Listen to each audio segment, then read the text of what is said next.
আসসালামু আলাইকুম প্রিয় দর্শক, অন্য মঞ্চের আলাপচারিতায় আপনাদের সকলকে আমন্ত্রণ জানাচ্ছি।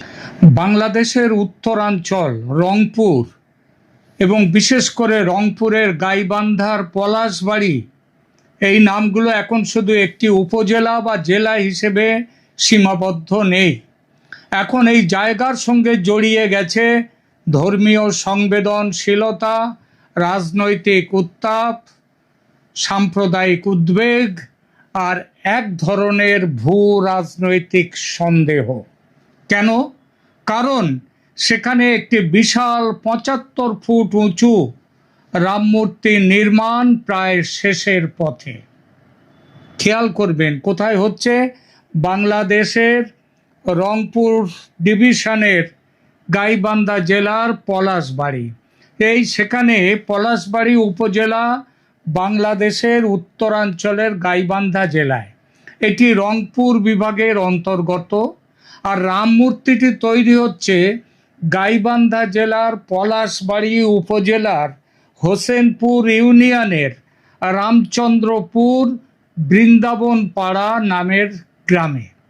স্থানীয় সমাজসেবক হরিদাস বাবুর উদ্যোগে এই বৃহৎ ধর্মীয় প্রকল্পটি শুরু হয়েছে ২০২৪ সালের আগস্টে। খেয়াল করবেন আবার তারিখটা, ২০২৪ সালের আগস্ট, যে বছর যে মাসে ৫ই আগস্ট শেখ হাসিনার সরকারের পতন হয়েছিল। সেই দিন, তারপর থেকে সেই মাসেই শুরু হয় নির্মাণ প্রায় শেষের পথে। আর এই নির্মাণকে ঘিরে শুধু স্থানীয় স্তরে নয়, দেশের নানা মহলে শুরু হয়েছে তুমুল বিতর্ক। কেউ বলছেন এটা হিন্দু সম্প্রদায়ের ধর্মীয় অধিকার ও সাংস্কৃতিক প্রকাশ, আবার কেউ বলছেন এত বড় প্রকল্প এই সময়ে, এই অঞ্চলে, এই বাস্তবতায় একেবারেই স্বাভাবিক নয়। এমনকি কেউ আরও এক ধাপ এগিয়ে গিয়ে বলছেন এর পেছনে আন্তর্জাতিক মদত আছে, বিশেষ করে ভারতের কোনো কৌশলগত স্বার্থ এর মধ্যে আছে। আজকের ভিডিওতে আমরা এই পুরো বিষয়টি বিশ্লেষণ করব, আবেগ দিয়ে নয়, অযথা ভয় দিয়ে নয়, বরং রাজনৈতিক বাস্তবতা, ধর্মীয় সংবেদনশীলতা, নিরাপত্তার দিক আর ভূ রাজনৈতিক প্রেক্ষাপট সব কিছু মিলিয়ে। সংক্ষেপে প্রথমে একটা জিনিস পরিষ্কার করা দরকার, বাংলাদেশের সংখ্যালঘুদের নিরাপত্তা নিয়ে উদ্বেগ একেবারে কাল্পনিক কিছু নয়। এটা বাংলাদেশের জন্মের পর থেকেই আছে, কিন্তু জন্মের পর থেকে আছে বলেই সে সময়ের ২২% হিন্দু, ১৯৭১-এর ২২% হিন্দু, আজকে সেখানে নেমে এসছে ৮%।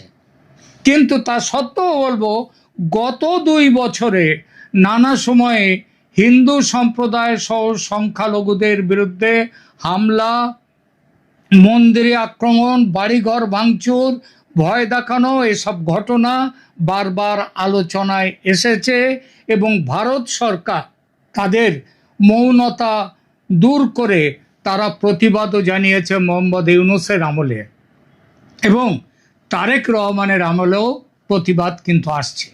এই ঘটনাগুলোর ফলে সংখ্যালঘুদের মধ্যে অনিশ্চয়তা বেড়েছে, আর সেই অনিশ্চয়তা স্বাভাবিকভাবেই তাদের ধর্মীয় প্রতীক, উপাসনালয় কিংবা বড় কোনো ধর্মীয় নির্মাণ প্রকল্পকে আরও বেশি স্পর্শকাতর করে তোলে।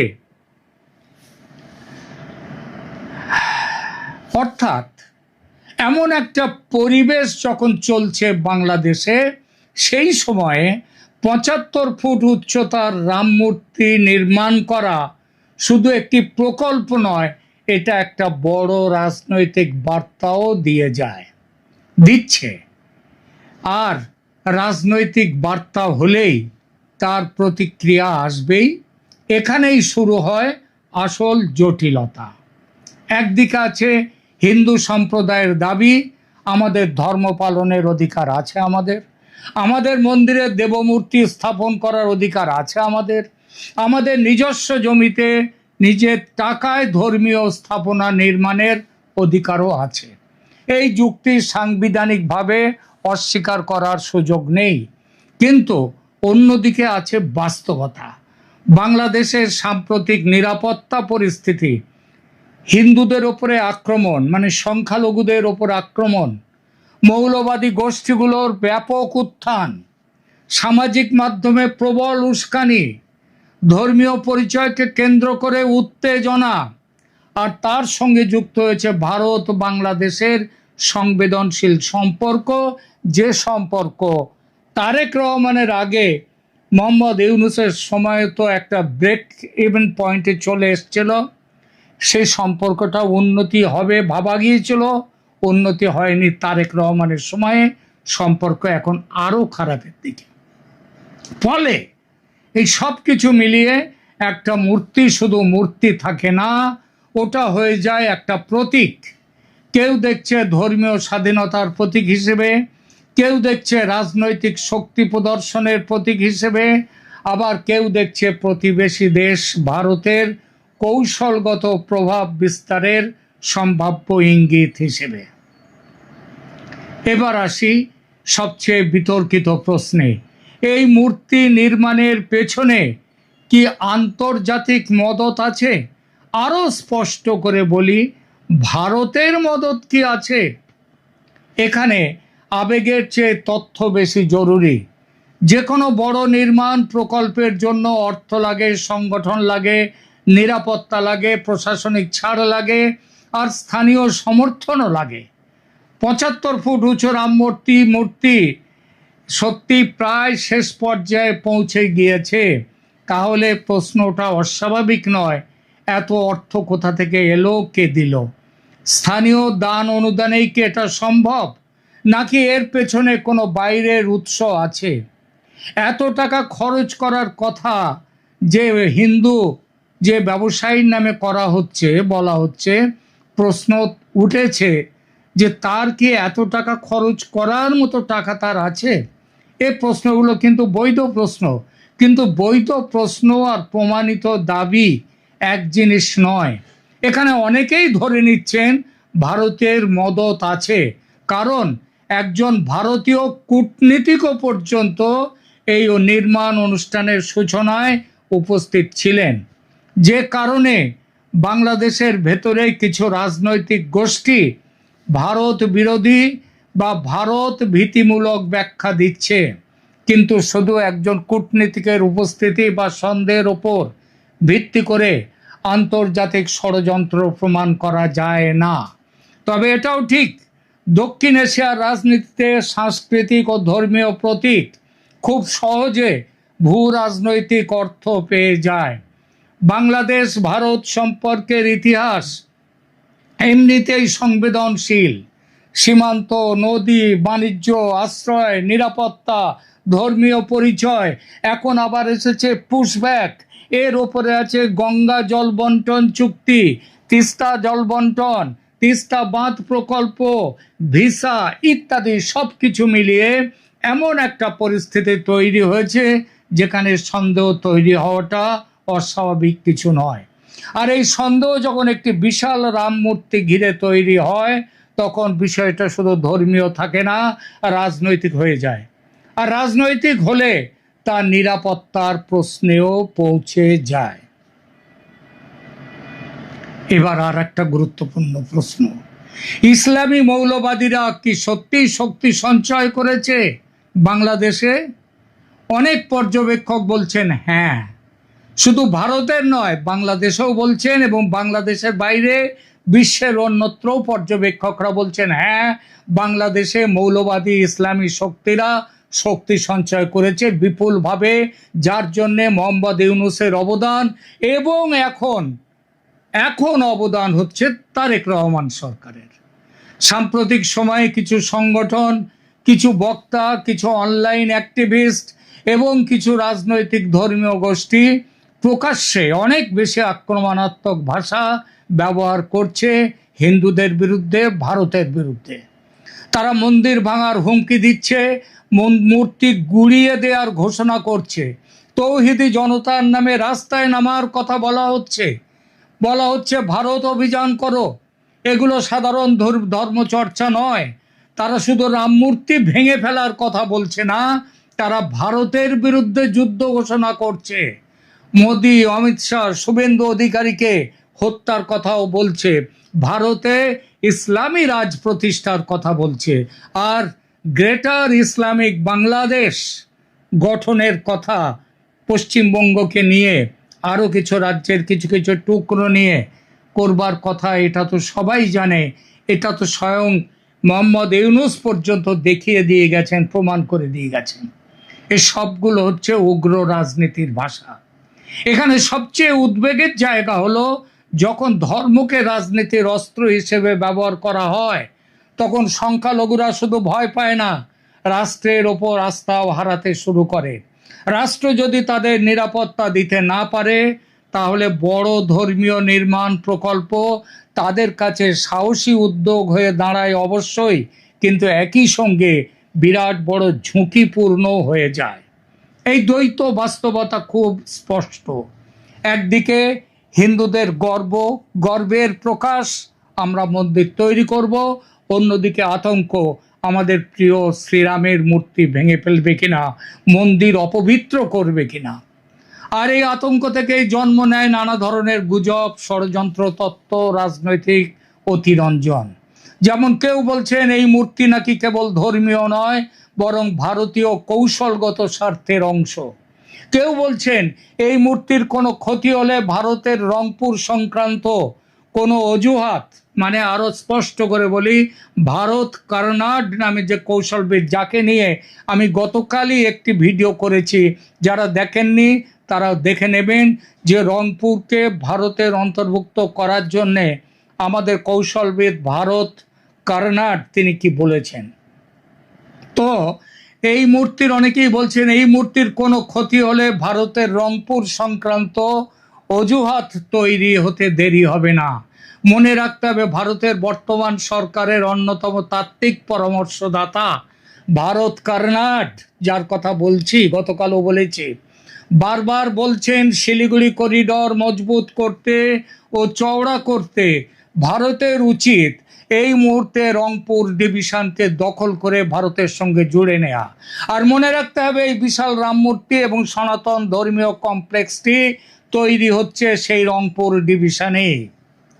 আরও একটি কথা বলি, ভারত সরকার এই যে শিলিগুড়ি করিডরের যে অংশ, ওই অংশকে পশ্চিমবঙ্গ থেকে বিচ্ছিন্ন করে ভারতের সাথে যুক্ত করার কথা বলছেন। ভারত সরকারের ডাইরেক্ট অর্থাৎ কেন্দ্রশাসিত অঞ্চল হিসেবে সেইটা তৈরি করবার চেষ্টা করছেন।